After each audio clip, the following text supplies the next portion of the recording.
नमस्कार। एक तरफ तो हम प्रकृति को ही भगवान मान रहे हैं, ब्रह्म मानते हैं। भगवान यानी भा से भूमि, गा से गगन, वा से वायु, आ से अग्नि और ना से नीर।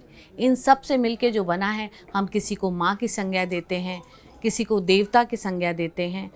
लेकिन उसके बाद जब प्रकृति के असंतुलन की बात होती है, ग्लोबल वार्मिंग की बात होती है, तो फिर ये सवाल उठता है, असंतुलन यानी प्रकृति का दोहन कौन कर रहा है। आज बात पर्यावरण पे है और हमारे साथ वो युवा पीढ़ी है जिसके ऊपर दारोमदार है कि वो भविष्य में जो दे भारत, वो ऐसा भारत हो जहाँ सब स्वच्छ वायु में सांस ले सकें और प्रकृति में एक संतुलन बरकरार हो। और इनकी जिज्ञासाओं का समाधान करने के लिए जगत गुरु स्वामी सतीचार्य जी महाराज हैं। गुरु जी बहुत बहुत स्वागत है, प्रणाम। आभार। एक बहुत सरल व्याख्या में कहें तो जितना भी कमाओगे सब व्यर्थ ही जाएगा। आज अर्थ को नहीं बचाया तो सब व्यर्थ हो जाएगा। एक तरफ हम लोग जो वही भगवान की संज्ञा देते हैं, दूसरी तरफ इस तरह की घटनाएं हो रही हैं। तो ग्लोबल वार्मिंग तो हम कह सकते हैं दुनिया के लिए, हमारे यहाँ तो हम अपने ही आध्यात्मिक अपनी चेतनाओं का दोहन कर रहे हैं। अगर नदियों के साथ ठीक बर्ताव नहीं कर रहे हैं, पहाड़ों के साथ ठीक बर्ताव नहीं कर रहे हैं। नहीं, इसको बिल्कुल आध्यात्मिक तौर पर अगर आप शास्त्रों की भाषा में समझें तो प्रकृति ही भगवान है। आप अगर आध्यात्मिक है और आप भगवान को मानने वाले हैं तो भगवान कौन है? भगवान प्रकृति ही है। भगवान में जो भा है वो भूमि को रिप्रेजेंट करता है। जो गा है भगवान के अक्षरों में भ ग, तो जो गा है वो गगन यानी आसमान का प्रतिनिधित्व करता है। वह वायु को, आ अग्नि को और ना नीर यानी पानी को रिप्रेजेंट करता है। तो ये जो प्रकृति के प्रमुख तत्व हैं यही भगवान हैं और हम इनके विपक्ष में काम कर रहे हैं। जल देवता है हमारे यहाँ, धरती माता है हमारे यहाँ, आकाश हमारे यहाँ संबल है। तो जीवन का आप उद्देश्य भूल रहे हैं। आप किसी न किसी तरह से प्रकृति को नुकसान पहुंचा रहे हैं और उसका प्रतिफल है कि कभी भूकंप आता है, कभी बाढ़ आती है, कभी भूचाल आता है, कभी कभी समुद्र में आपका आतताई स्वरूप दिखता है। कभी सर्दी हो जाती है, सर्दी तो बहुत होती है, कभी गर्मी और कभी पड़ती ही नहीं है। और अथवा समटाइम आपको जो ये महामारी और विनाशकारी जो बीमारियां दिखने को मिलती हैं, कभी आप देख रहे हो कि केदारनाथ में बार बार हेलीकॉप्टर्स गिर रहे हैं। ये सब प्रकृति आपको संकेत दे रही है कि सावधान। शारीरिक प्रकृति और बाहरी प्रकृति दोनों आपको सावधान करते हैं। जैसे बुखार आना कोई बीमारी है क्या आपको लगता है? बुखार आना एक लक्षण है, एक वार्निंग है। आपका शरीर तपने लगे तो आप समझना कि अब वार्निंग आ रही है, आप बीमार हो गए हो। क्योंकि बुखार तमाम तरीके के हैं, मलेरिया, डेंगू, मेनिंजाइटिस, तुम्हारा कोरोना का बुखार, तमाम तरीके के बुखार हैं। मतलब 47-48 प्रकार तो मुझे ही याद हैं बुखार के। तो बुखार एक लक्षण है, बीमारी नहीं है। तो ऐसे ही लक्षण प्रकृति में देखने को मिल रहे हैं। लोगों के बाल जल्दी सफ़ेद हो रहे हैं, आंखें काम नहीं कर रही, कान काम नहीं कर रहे हैं, शरीर काम नहीं कर रहा है। युवा बच्चे एक मंजिल पे पहुंचते पहुंचते ही ऐसा लगता मतलब क्या ही छूट गया है, क्या खाया है, क्या पिया है, क्या बचाया है और क्या रह गया है। तो शरीर, आत्मा, बल, संयम, क्षमता, सामर्थ्य सब समाप्त हो रहा है। कारण प्रकृति के साथ खिलवाड़ हो रहा है। अंदर की प्रकृति और बाहर की प्रकृति दोनों का रक्षण कीजिए, अन्यथा ये लक्षण आप रक्षण न कर सके तो ये लक्षण कहते हैं कि कल विनाश होगा। नमस्कार आचार्य जी। मेरा सवाल ये है कि अक्सर लोग भूल जाते हैं कि जो उनको सबसे ज़्यादा मक्खन लगाता है उन्हीं के हाथ में चाकू होता है।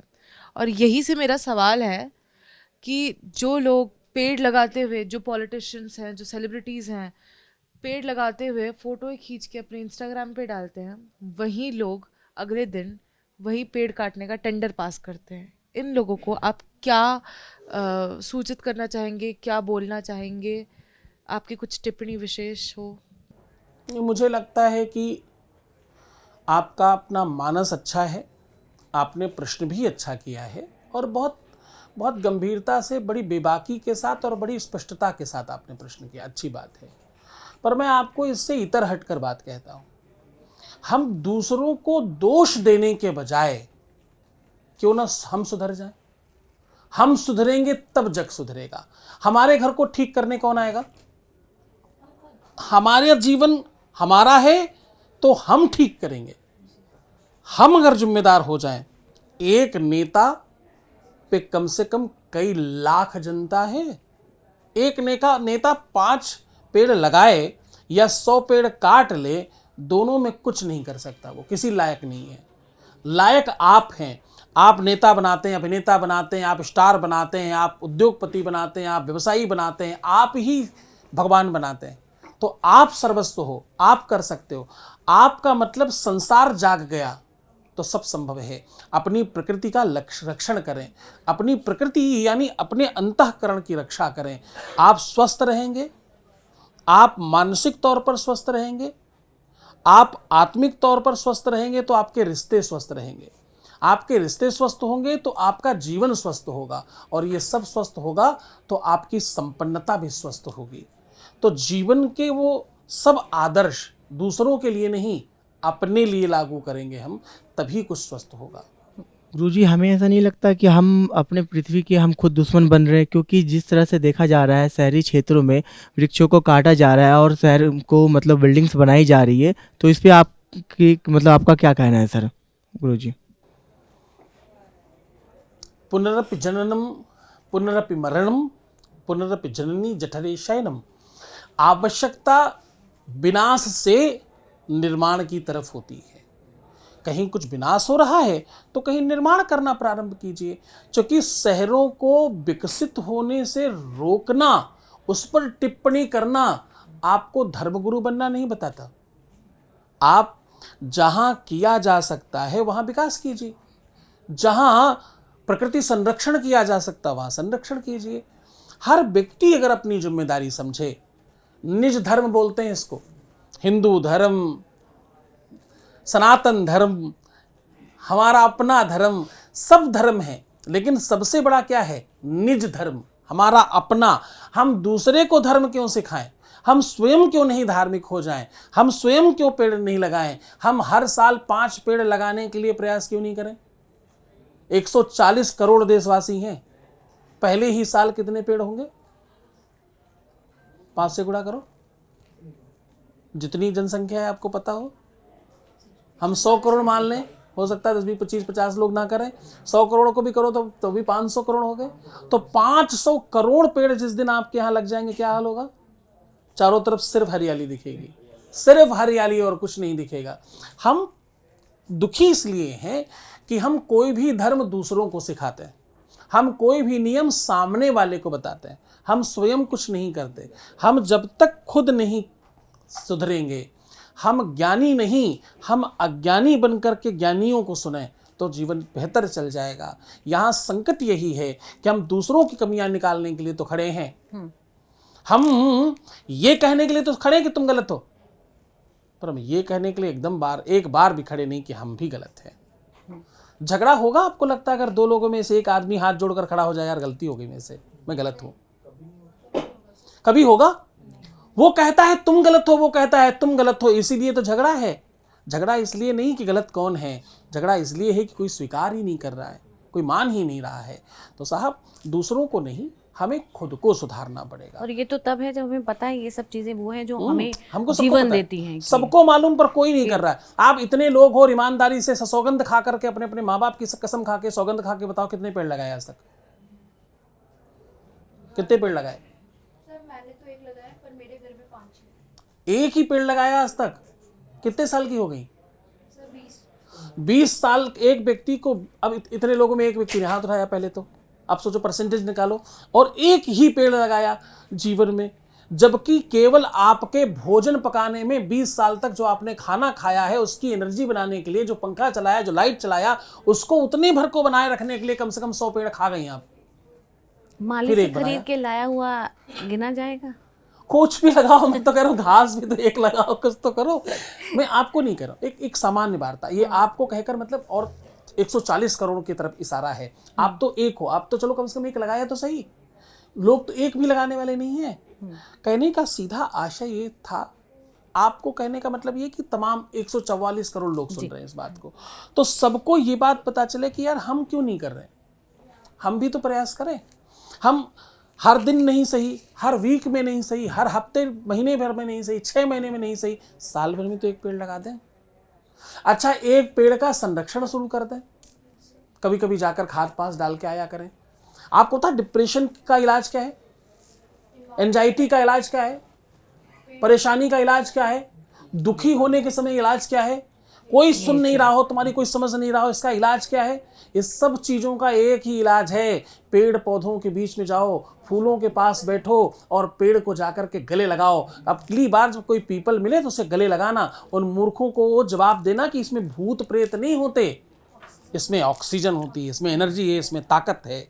बट विश्वास अचल निज धर्मा, यह धर्म का प्रतीक है। जहाँ ज़्यादा बरगद होंगे वहाँ अपने आप शांति हो जाती है। आप किसी रोड पर निकलना जहाँ ज़्यादा बरगद के पेड़ लगे हों, आपको अचानक ध्यान आ जाएगा कि उस जगह शांति है, वहाँ माहौल बड़ा अद्भुत लगने लगता है। तो इस तरफ हमको ध्यान देना पड़ेगा, हम सबको जागना पड़ेगा, हम सबको प्रयत्न करने पड़ेंगे, किसी और के लिए नहीं, अपने लिए, अपने आने वाले बच्चों के लिए, अपने भविष्य के लिए। तुम फ्यूचर ट्रेडिंग कर रहे हो, तुम शेयर खरीद सकते हो, तुम एफडी कर सकते हो, तुम सोना चांदी खरीद सकते हो, तुम प्लॉट खरीद सकते हो, जबकि पूरी दुनिया में तुम 0.1% हो। तुमसे ज़्यादा चींटियाँ हैं, तुमसे ज़्यादा मच्छर हैं, तुमसे ज़्यादा कीड़े हैं, तुमसे ज़्यादा पतंगे हैं, तुमसे ज़्यादा गाय भैंस और बंदर भालू रीछ हैं, तुमसे ज़्यादा और लोग भी हैं। वो स्कूल नहीं जाते, वो कॉलेज नहीं जाते, फैक्ट्री नहीं बनाते, प्लॉट नहीं बनाते, एफडी नहीं बनाते, सोना नहीं खरीदते, नौटंकी नहीं करते, प्रपंच नहीं करते, कुछ नहीं करते, उसके बावजूद जिंदा हैं, सासम्मान जी रहे हैं, सानंद जी रहे हैं। कितनी कम हो गई हो आबादी, फिर भी तुमसे कहीं ज़्यादा है। तो साहब, आप अपने धर्म का पालन कर ले जाएं, बस इतना ही सबसे बड़ा काम है। गुरु जी, अब तो इको फ्रेंडली चीज़ों का एक बड़ा बिजनेस तबका है, बहुत बड़ा उसका व्यापार है, तो उसके बावजूद अब उसमें नई नई चीज़ें तो आ जाती हैं, लेकिन घर से शुरुआत नहीं होती है। अब किसी भी बिल्डिंग में हम देखेंगे तो एक घर में अगर 4 एसी हैं और एक 10 मंजिला बिल्डिंग है, तो वही मेरा अगर तो गणित कमज़ोर है, बच्चे बेहतर बता देंगे, मान लीजिए एक फ्लोर पे, हाँ, एक फ्लोर पे 20 लोग रह रहे हैं और 100 है तो 2000 हो गया। तो वो सब चलाते हैं। आप कितना भी उसके लिए उपाय कर लीजिए, और ये भी प्रूवन है कि जहाँ जहाँ इस तरह की सोसाइटी है वहाँ पर भूमि का जो जल है उसका जलस्तर खराब हो रहा है, प्रदूषण हो रहा है, वायुमंडल में प्रदूषण आ रहा है, बढ़ रहा है, और चारों तरफ से दिक्कतें हैं। मैं आपको तो इससे उसको बहुत ही पर्सनल लेवल पे एक घर से ऐसी क्या शुरुआत की जा सकती है पेड़ लगाने के अतिरिक्त, जो आप रोजमर्रा की चीजों में तमाम चीजें कर सकते हैं। पहला, आज हर घर घर में डिप्रेशन हो रहा है, इसके पीछे प्रकृति के खिलाफ खिलवाड़ है। आज हर व्यक्ति एंजाइटी में, डिप्रेशन में, पता नहीं क्या क्या, एक अकेलापन, और इस चक्कर में सबके चरित्र बहुत गिरते जा रहे हैं।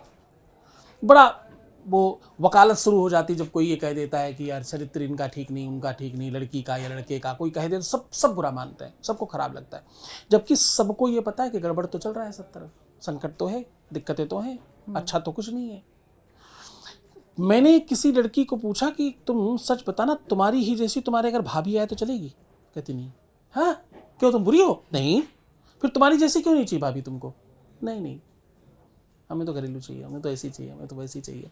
सबसे पहली शुरुआत ये है कि तुम डिप्रेशन से बाहर निकलो, सबसे पहली शुरुआत ये है कि तुम स्वस्थ हो पाओ, सबसे पहली शुरुआत ये है कि तुम अपने आने वाले फ्यूचर के लिए, भविष्य के लिए और भविष्य के लोगों के लिए कुछ अच्छा कर पाओ। इसके लिए क्या, हमारे ऋषियों ने यज्ञ की परंपरा करी। तो आप रोज असली हवन सामग्री से, कूड़ा करकट जो बेच रहे वो नहीं, असली हवन सामग्री बनाकर यज्ञ चाहे इतना सा ही करें, जरूर करें, इससे वायुमंडल का पोल्यूशन ठीक होगा। दूसरा, हम सबको पनीर सब्जी बहुत पसंद है, हाँ जी ना जी, दूध बहुत पसंद है, हाँ जी ना जी, दही बहुत पसंद है, हाँ जी ना जी, घी खाना ही चाहिए, हाँ जी ना जी। आएगा कहाँ से? कहाँ है? कौन पाल रहा है? गौशाला। तुम में से कितने लोग पाल के रखे हो? परसेंटेज वाइज निकालो। मतलब पालने वाले 0.1%, खाने वाले 100%, यूजर्स ज़्यादा हैं, डिमांड ज़्यादा है, सप्लाई कम है, तो असली नहीं तो क्या नकली मिलेगा? कैसे कैसे असली नकली का आप भेद करेंगे? नकली नहीं तो असली मिल सकता है?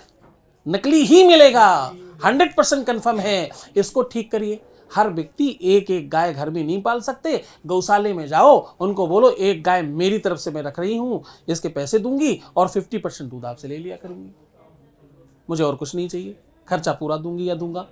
तो आप शनै शनै उस व्यवस्था को क्रिएट करिए। कुत्ता पाल सकते हैं, हाथी बैल गधा पालने की बड़ी इच्छा है, हाँ? कबूतर और पता नहीं क्या क्या क्या क्या पालना चाहते हो, पालो। प्रकृति के सब रक्षक हैं, सबको पालो, पर गाय भी तो पालो। इससे तुम्हारा जलस्तर, इससे तुम्हारी भूमि शुद्धि, तमाम तरीके के लाभ मिलेंगे। तुम्हारे पूर्वज सिखा गए, उसको करो। वृक्ष लगाओ, गाय पालो, हवन करो। ये सब परंपरा नहीं है, ये केवल धर्म और पूजा पाठ नहीं है, ये भगवानवादिता नहीं है, ये भकोसला नहीं है, ये अंधविश्वास नहीं है, ये तुम्हारी रक्षा, सुरक्षा और तुम्हारे जीवन को विशुद्ध करने की व्यवस्था है। नमस्कार गुरुजी, मेरा आपसे ये सवाल है कि हमारे संस्कृति में जननी जन्मभूमि कहा जाता है, तो सर उसी जननी को या जन्मभूमि को सुधारने के लिए लोग विकास कर रहे हैं, और वो विकास कर रहे हैं पर्यावरण काट कर। तो आप सर बता सकते हैं कि पर्यावरण और विकास ये दोनों साथ साथ कैसे चले? नहीं, इसका सीधा सूत्र है, जननी जन्मभूमिश्च स्वर्गादपि गरीयसी, रामायण कहती है। इसका पूरा सूत्र बहुत सीधा, बहुत स्पष्ट है। आप जब एक तरफ कोई चीज खराब करते हैं तो दूसरी तरफ आप ही निर्माण करते हैं। आप ही निर्माण करता है, आप ही संहारक हैं और आप ही विनाश करता है। आपको तीनों ही स्वरूप अपने ही अंदर रखने पड़ेंगे। आप जब एक तरफ चीजें गड़बड़ कर रहे हो तो आप देखिए, आजकल अच्छी बात यह होगी कि अमीरों को अब फार्म हाउस की तरफ थोड़ा रुझान बढ़ा है। ये उसी तरफ का एक अच्छा प्रकल्प और विकल्प है। आजकल धीरे धीरे लोग ऑर्गेनिक फूड्स की तरफ रुझान बढ़ा है। अब रुझान तो बढ़ रहा है, आवश्यकता तो बढ़ रही है, आविष्कारों की कमी है। जो बच्चे पढ़ लिख करके लाखों रुपए, करोड़ों रुपए बर्बाद करके अपने घर वालों की अच्छी पढ़ाई करते हैं, जिन्होंने अपने जीवन के 20-22 साल बर्बाद करके पढ़ाई करी है, उनको 15,000, 20,000, 25,000 की नौकरी क्यों करनी है? वो कृषि की तरफ क्यों नहीं जा रहे हैं? क्या शिक्षित होकर के ये सब काम नहीं किए जा सकते? शिक्षित लोग इसलिए नहीं होते कि काम को छोटा और बड़ा बताएं। शिक्षित लोग इसलिए होते हैं कि छोटे से काम को भी बड़े स्तर पर करके दिखाएं, छोटे से काम को बड़ा कर ले जाएं। इसके लिए लोग शिक्षा लेते हैं। हमारे यहाँ परंपरागत हम भीड़ की तरफ चल पड़ते हैं। हम जो सब कर रहे हैं वही हम भी करेंगे, जैसे सब जी रहे हैं वैसे हम भी जिएंगे, जैसे सब रह रहे हैं वैसे हम भी रहेंगे। तो मुझे लगता है प्रकृति को समझो, अपनी नियति को समझो, अपनी प्रकृति और सिस्टम के आधार पर चलो। आजकल देखिए कितना बढ़िया शोध और रिसर्च हुआ है कि आप अपनी छोटी सी छत पर खूब सारी सब्जियां, खूब सारे फल फ्रूट्स लगा सकते हो। करना ही चाहिए। अनावश्यक हर हाथ में 50,000 लाख रुपए का मोबाइल तो लोग रख लेंगे, जिससे अमृत टपकेगा रोज।